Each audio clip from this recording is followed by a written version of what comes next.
Welcome back to the channel, everybody. This is my 7th week of recovery since I broke my 2 ribs, and I'm feeling really great. And I want to share my experience for those that are going through a rib injury and are trying to recover quickly and effectively. So I'm just going to share my experience of what I did and how my experience was through the recovery and through the injury. So let's get to it.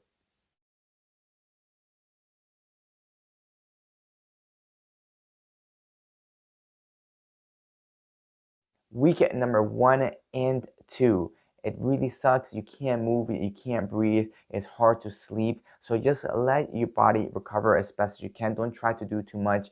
Honestly, all I did was sleep a lot of the time instead of course, I have to work. So I try to work just from my computer and then just try to do as minimal movements as possible and try to rest as much as I could. So no training whatsoever. Of course, it's just really hard to even do anything because it's hard to move at all. How I said it's even hard to breathe sometimes depending on the injury and how big it is. So during these 2 weeks, I recommend is what I did, and it really helped me out, is focus on your mindset. Do some meditation and write down a schedule, a new schedule to recover. Put a timeline on it, and now you're making a new routine for the next 6 to 8 weeks, which is what it takes to recover a rib injury, 6 to 8 weeks, depending how bad it is. All right. So make a new routine is gonna get you pumped and it's gonna get you into a new mindset and a new road, a path to recovery. All right. So all you got to do is just write it down on your notebook or on your computer, right? And then go from there. All right.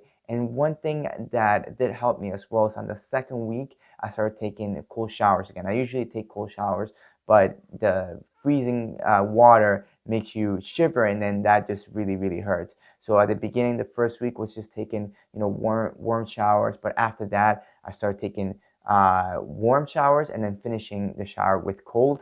And I felt like it really helped me recover a little bit faster. Some things that you can do is also some Epsom salt baths, because the first 2 weeks, your muscles where your rib injury is probably gets super tense, and it really sucks. Like you're like cramping up all over on that area where, or even let's say I had two of my ribs were almost towards the back. So like my whole back was just really tight. So doing some Epsom salt baths, some ice baths on the second week, it really helped.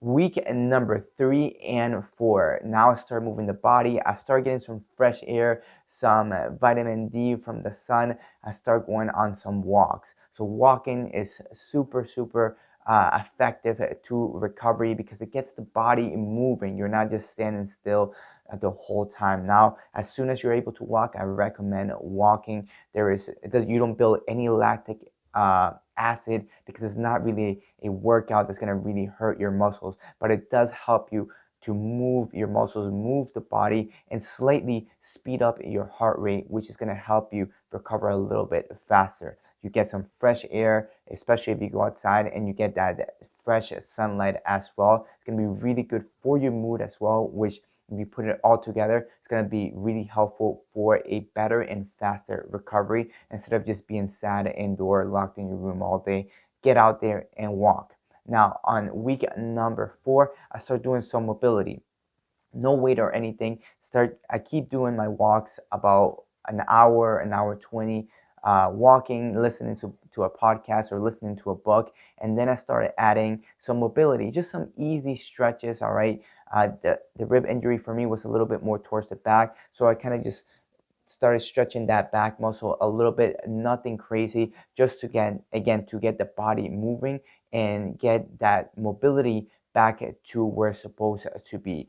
Always gauge the pain and always gauge where you're at. If it hurts too much, then stop doing whatever activity you're doing. And if it doesn't, then you can do a little bit more of it if you wish. All right. So week number 3 and 4, I recommend walking and doing some light stretches to get the body moving again.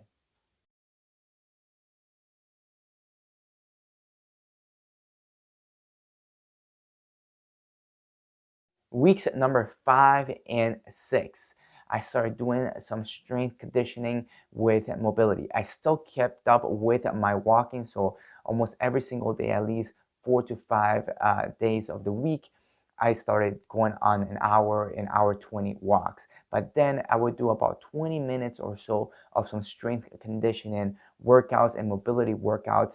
They're very easy, just 20 minutes, just to start getting those muscles working again. And how I always say, especially if you have a lot of pain, then you stop doing the exercise or whatever you're doing. But if you don't, or even just a little pain, it's okay. Then you can keep going and see how your body progresses. So you want to give your body that momentum, all right? You don't want to just completely stop. At the beginning, we stop because it just hurts. That's all we can do is just stop. But after, want to give it a momentum for the body to start healing and start feeling like itself again. You start feeling like yourself again.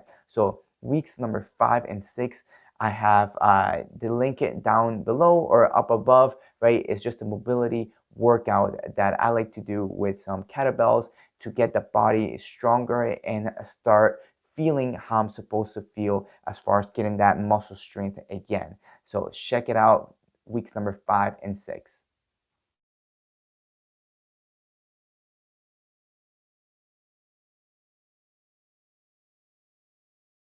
Week number 7. So week number 7 um, is where we're at right now, and we're doing those mobilities. We're getting that strength conditioning. We're getting those walks, but now I started adding some things like swimming and some light jogging.